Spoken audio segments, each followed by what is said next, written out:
so today I am going to be showing everyone how to embroider. I have these hats that I embroidered at home. This one says sugar and this one says spice, and I thought that it would be nice to show how I embroider an apron. So I have a Brother PE800 and it is like a home embroidery machine. If you do a lot of commercial embroidery on it, it is a little bit slow, but I like using it for small projects like this, prototypes, and to see how they look. Yeah, so it is a single needle embroidery machine, which means that it can only do one color at a time. There are machines that can do multiple colors at a time, and except those are a little bit more expensive and they tend to be a little bit louder. Okay, so here is the apron. It's really cute and it is from Daiso.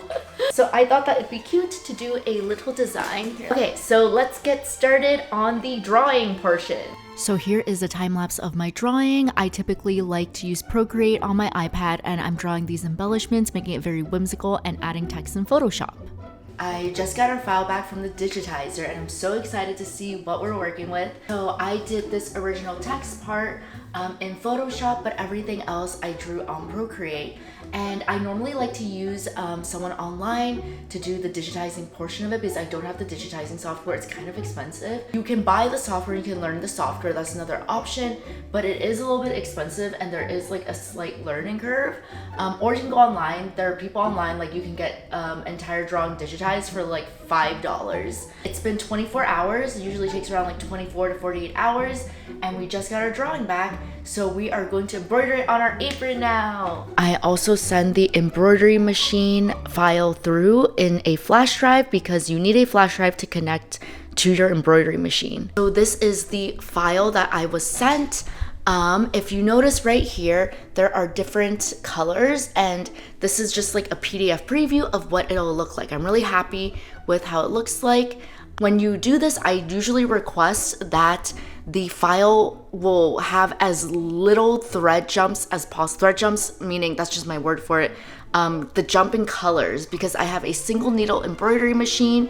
Choosing your thread color is super important. I like to choose colors that look as close as possible to the design, and I kind of lay it on the fabric to make sure that it's visible.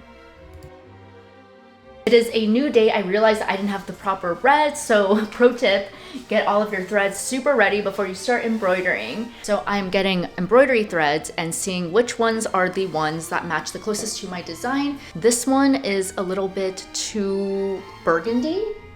So this is the hoop that I have because it is a 5-inch embroidery design. This one will work just fine. It might go a little bit close to the edge, but I think it'll be okay. So this is stabilizer. You can buy them in single sheets. You can buy them in a really long sheet, but the reason why I use a stabilizer is so that when the needle punctures the fabric, it doesn't pucker. It's very still.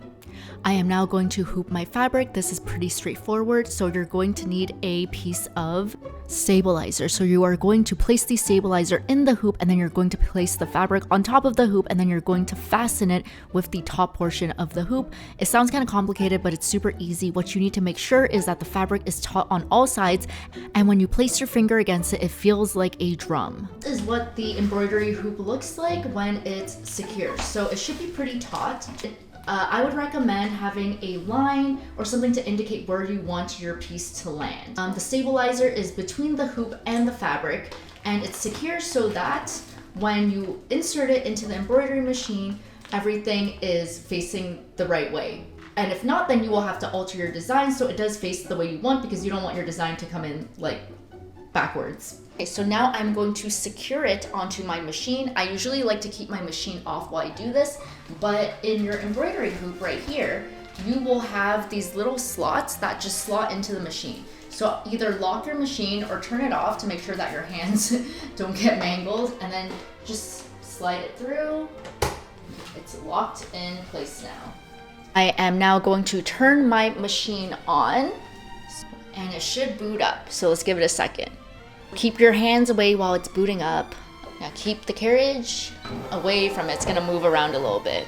I am going to plug the little flash drive to the side right here. And then in the menu, I am going to now select my embroidery design. Okay, so I'm gonna press this button right here, and that will be to load the USB, and I'm going to select the apron and I'm going to click set. With this, I'm going to position it where I want the middle of the design to be.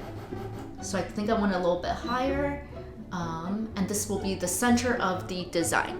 It'll kind of tell you right here the order of it. You can tell which color is coming up next because there is a nice little PDF that shows you which color is coming up. So to loop the thread, first of all, I'm going to open this up, and then what I'm going to do is I'm going to lock the machine so nothing moves.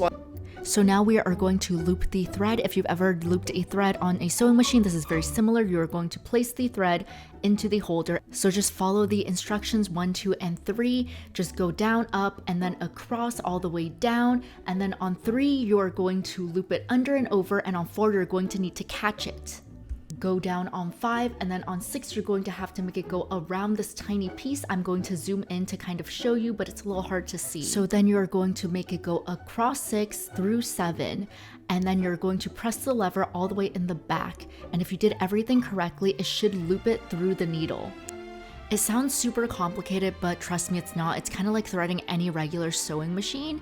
And if you change thread colors, you will need to change the thread because it is a single needle embroidery machine.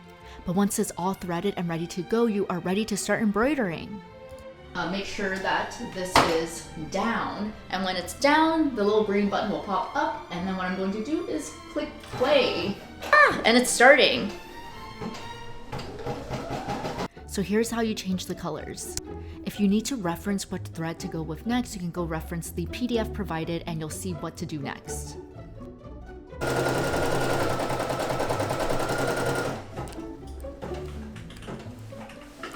Oh no, the bobbin thread is almost empty, so I guess this would be a good time to show you how I wind my bobbin. So this is mildly annoying because I am in the middle of my design, but we do have to switch the bobbin because we can't continue forward. What I'm gonna do is I'm going to lock the machine and I'm going to wind my bobbin and reinstall a new bobbin, and I will remember the thread count just in case the machine turns off, because you can always restart the machine at the proper thread count. We are now going to wind the bobbin. This is super easy to do, and what I like to do is do a few bulk at the same time, just so I don't need to rewind the bobbin all the time. I can just replace it. So you are going to lock your machine, and then you're going to put the bobbin thread on the top right here and follow the instructions. You're going to go over and under number 1, but then you're going to pull it to the right hand side for number 2, wrap it around and all the way across. You're going to then wind it around your bobbin holder a few times, and then you're going to cut the excess with the Once all of that is ready to go, you are going to physically pull the bobbin all the way to the right, and this will have a little sound, and then you'll notice that the green button is now orange. That will indicate that you are now in bobbin winding mode. And once you unlock your machine, you will see that this button has now turned orange, meaning that it is bobbin winding time. So when you click go, it'll just start winding it up, and it'll stop automatically, and you have to press the button to stop it.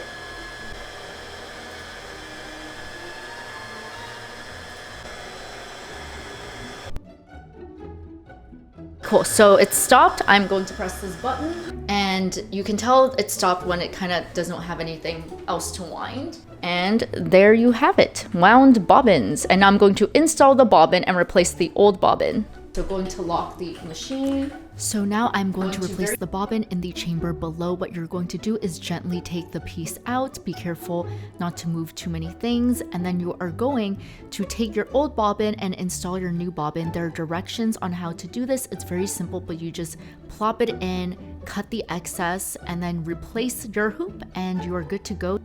Don't forget to replace your thread on the upper chamber so that you are not using your bobbin winding thread. Because this is a single needle embroidery machine, I would recommend not choosing too many colors when you are doing your design. For this one, I chose 3 colors.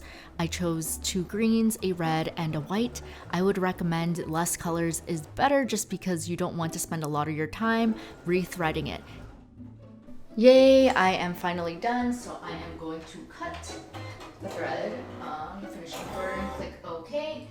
Okay, cool, and I'm done. So I'm going to put all of my thread back. So this is the last step of the embroidery. What you're going to do is first do a little bit of cleanup because we like to have a clean workspace.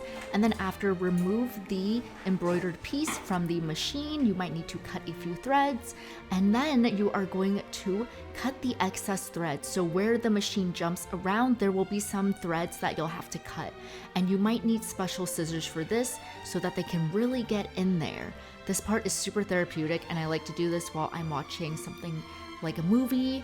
And right after, you are then going to take away the stabilizer. Yes, rip away the stabilizer, and that's it. Your apron is good to go. I absolutely love this machine. I always thought that embroidery and sewing machines were so daunting to me because of all the equipment and everything, but honestly, it's so easy to use and it's so beginner friendly. I highly recommend if you're an enthusiast, if you like prototyping, or if you just really like embroidery, this is a great investment. I love this machine. I do napkins and all this other stuff. It's like amazing. And I hope you enjoyed this video. If you did, don't forget to like, comment, and subscribe. Go view my web store, and I have a bunch of other videos on here, and I hope you have a great day.